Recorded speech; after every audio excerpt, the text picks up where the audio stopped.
Bismillahirrahmanirrahim. Assalamualaikum warahmatullahi wabarakatuh. Waalaikumsalam warahmatullahi wabarakatuh. Innal hamdalillah nahmaduhu wa nasta'inuhu wa nastaghfiruh wa na'udzu billahi min syururi anfusina wa min sayyiati a'malina. May yahdihillahu fala mudilla lahu wa may yudlilhu fala tajida lahu waliyyan mursyida. Qala Allahu ta'ala fil Qur'anil Karim wa huwa asdaqul qailin. A'udzu billahi minasyaitonir rajim. Bismillahirrahmanirrahim. Ya ayyuhalladzina amanu taqullaha haqqa tuqatih wa la tamutunna illa wa antum muslimun. Puji dan syukur marilah kita sama-sama panjatkan kehadirat Ilahi Rabbi yang telah memberikan kepada kita nikmat yang sangat luar biasa banyak, khususnya nikmat iman, nikmat Islam, nikmat kesehatan, sehingga kita sama-sama bisa berkumpul di kajian Quran kita. Baik ibu-ibu, tema kita kali ini kita bahas mengenai yaitu menjadi muslim yang sejati. Nah, muslim yang sejati itu seperti apa sih? Ada dua syarat menjadi seorang muslim yang sejati. Tadi muslim yang biasa ya Bu, ada dua. Sekarang menjadi muslim yang sejati pun ada dua syaratnya. Yang pertama, syarat yang pertama adalah adanya usaha untuk memahami ajaran Islam. Adanya usaha untuk memahami ajaran Islam.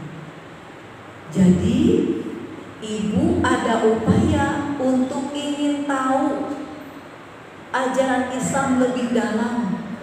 Mungkin ibu bisa melihat di dunia muslim bagaimana kondisinya sekarang. Ada yang terjajah ya Bu, ada yang terusir. Kita juga nih Bu, umat Islam, tetapi kok sepertinya dilemahkan. Ini kita umat Islamnya mana? Makanya menjadi muslim sejati itu tidak hanya sebagai follower, tetapi harus menjadi energi bisa menarik banyak orang. Ayo, ini kita sudah ada pengajian. Ayo kita tingkatkan lagi. Selain taklim apa ya? Udah pada bisa ngaji belum? Tahsin. Udah pada tahsin? Alhamdulillah. Sudah tahsin apa lagi? Tingkatkan lagi. Ada belajar terjemah Al-Quran sistem praktis dengan metode tamiz. Bisa menerjemahkan Al-Quran Bu. Saya pada 4 kelas ibu-ibu ngajar Al-Quran. Alhamdulillah sudah pada bisa menerjemahkan. Ayo kita pahami Bu. Semakin kita mendalami Al-Quran, semakin kita menjalani agama Islam, semakin kita masih banyak ternyata yang belum kita laksanakan sebagai seorang muslim. Tidak hanya bisa baca tetapi paham. Ada istilah begini Bu, kalau kita baca hatam, untuk setan biasa aja Bu. Ibu baca tiap hari hatam, alhamdulillah hatam, oh setan biasa saja. Ibu belajar mulai ingin tahu terjemahnya, ini apa sih? Kok ayat ini sering diulang ya, sering dengar familiar.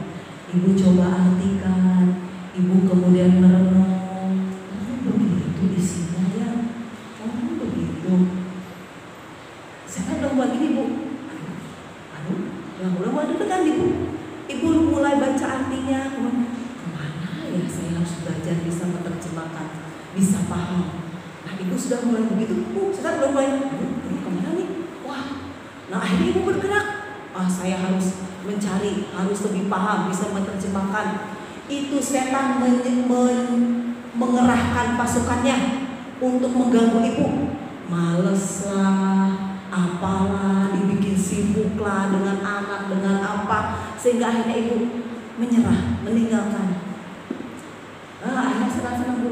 Jadi kalau kita baca saja setan biasa saja. Tapi kalau ibu sudah berusaha mencari tahu apa isinya, apa maknanya, apa tafsirnya, kemudian ibu melaksanakannya, setan kalang kabut luar biasa. Karena setan cuma senangnya ya majelis ngaji pulang, dengar lewat telinga kanan, keluar telinga kiri gitu Bu. Tapi kalau sudah paham ibu memahami, setan kalang kabut Bu. Jadi menjadi muslim sejati tidak hanya belajar saja, tetapi mencoba memahami, mengamalkan, mengerahkan tenaga, pikiran dan segala-galanya untuk menjadi lebih baik, mengajak kepada orang banyak. Itu yang disebut dengan muslim sejati. Jadi tidak soleh sendirian gitu Bu. Tidak menjadi pribadi yang soleh saja, yang penting mah saya aja yang soleh. Ibu pernah baca pensiunnya ala Rasulullah? Udah pernah baca? Nah, saya ceritain Bu ya. Jadi kalau kita umumnya, kita ini usia 40 tahun bekerja terus sampai 50 tahun, kayaknya udah pengen pensiun ya Bu. Pensiun itu yang penting punya anak, punya tabungan, punya gaji, gitu ya. Pas-pasan juga lumayan lah, nggak ada kegiatan, anak sudah selesai, udah nikah semua, tinggal pokoknya saya mau ngaji, mau sholat, mau tahajud, ya gitu aja. Jadi pribadi yang ya enak ibadah aja. Ya kalau pengen santai nengok cucu, nanti ke rumah lagi sholat berjamaah, begitu kan? Inginnya tuh jadi nikmat secara sendiri. Nah Rasulullah tuh begitu Bu. Rasulullah memulai kehidupannya itu di usia 40 tahun menjadi Rasul. Dari usia 40 tahun itu Nabi itu kerja keras Bu. Hijrah, mengajak jamaahnya ke sini.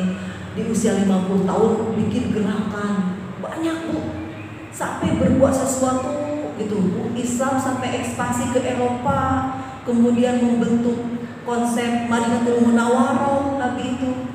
Jadi pensiunnya Nabi adalah kematian. Jadi kalau ibu merasa saya mah sudah tua, saya mah di rumah aja, so atuh yang muda-muda, salah. Kalau Nabi justru turun ke lapangan Bu. Dengan pengalaman-pengalaman Nabi dulu sebelum menjadi Nabi dan sudah menjadi Rasul, banyak pengalaman-pengalaman yang tidak enak, maka Nabi menyampaikan ini sebagai strategi gitu. Oh jangan begini, saya punya begini. Bukannya saya mah tua, udah kenyang pengalaman begitu, masuk yang muda-mudanya saja kan, kita kan begitu ya Bu.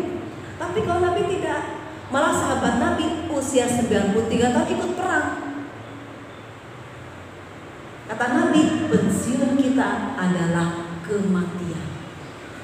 Kebanyakan kita Bu sudah pensiun, udahlah di rumah aja, ibadah yang benar kan begitu Bu. Ngaji, yang penting pribadi yang baik ya Bu. Kalau Nabi enggak, tidak ada istilah pensiun dalam menyebarkan ajaran agama Allah. Pensiunnya adalah kematian. Kalau kita ingin menjadi pribadi yang muslim sejati, maka tidak hanya soleh secara pribadi, tapi juga bisa mengajak atau bisa memperbaharui segala lingkungan kita menjadi lebih baik. Itu yang disebut dengan muslim sejati. Jadi efek kesolehannya dirasakan oleh orang banyak. Itu Bu. Dalam hadis Nabi dikatakan al-Islamu dinun ilmin wa amal. Islam itu agama ilmu dan amal. Jadi tidak hanya ngelmu, Bu, resep majelis salim, tapi juga amal. Islam itu agama ilmu dan amal. Mendapatkan ilmu kemudian amalkan, ilmu amalkan gitu. Itu agama Islam. Seorang muslim targetnya ada 9 target menjadi seorang muslim yang tadi Bu ya. Yang pertama tadi targetnya ada 9. Yang pertama mengetahui siapa Tuhannya.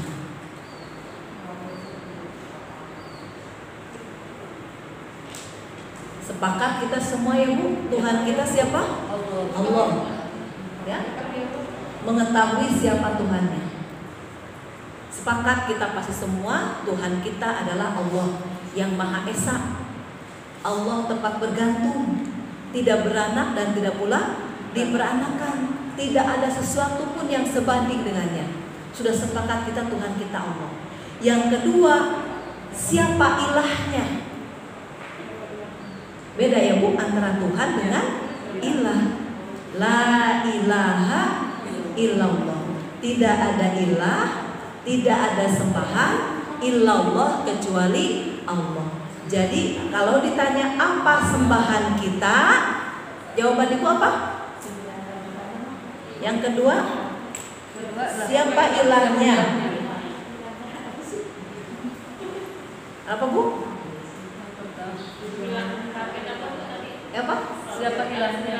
Iya, ini apa syaratnya? Sembilan target tadi yang pertama bu. Target Kan tadi syarat pokok menjadi seorang muslim sejati itu yang pertama adanya usaha memahami ajaran Islam.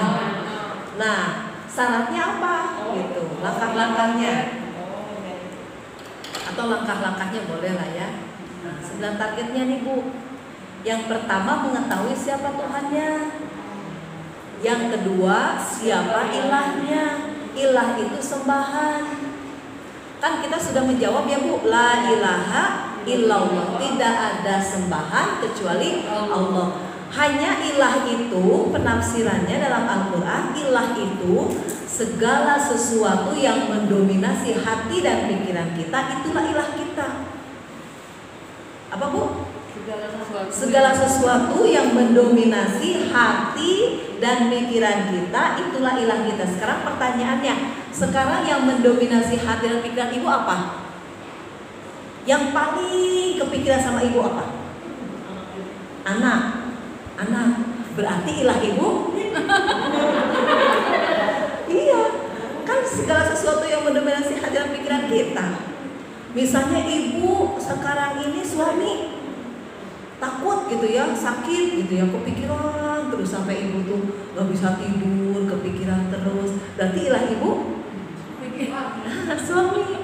Atau ibu gak ngaji, gak kemana-mana, buka warung, mau tutup, mau ngaji, ada lagi yang belanja, gak jadi, akhirnya gak ngaji. Berarti ilah ibu siapa? Nah, gitu. Jadi segala sesuatu yang mendominasi hati dan pikiran kita, itulah ilah kita. Nah, jadi harus Allah, harus standarnya adalah Allah. Suami sakit, dipikirin sama kita juga bukan pikiran kan bu. Mendingan kita pasrahkan aja sama Allah. Ya Allah, Engkau yang memberi sakit ini, ujian kepada suami hamba ya Allah. Ketika hamba sanggup, izinkan hamba melayani sebaik-baiknya. Jika hamba tidak sanggup, hamba titipkan suami hamba kepadamu ya Allah. Engkau titipkan dia buat hamba, hamba titipkan lagi dia kepadamu gitu bu. Akhirnya ibu anak sampai kan stresnya gini, kepikiran apalah gitu bu ya. Ya Allah, anakku amanahmu, berikan aku amanah yang memang aku sanggup menghadapinya ya Allah. Ini di luar kemampuan hamba, masalah anak ini ya Allah, hamba serahkan kepadamu ya Allah.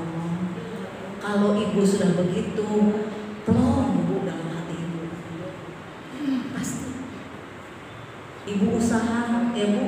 Ya Allah, saya usaha, ini adalah ikhtiar sebagai bentuk mencari rizkimu ya Allah. Dan hamba yakin tidak pasti dari sini saja, dari dagang warung ini. Ini hanya sebagai bentuk ikhtiar ya Allah. Sekarang hamba ingin menuntut ilmu, titipkan kepadamu ya Allah warungku ini dengan cara begitu. Ibu tuh jadi bupati jangan dipikir sendiri.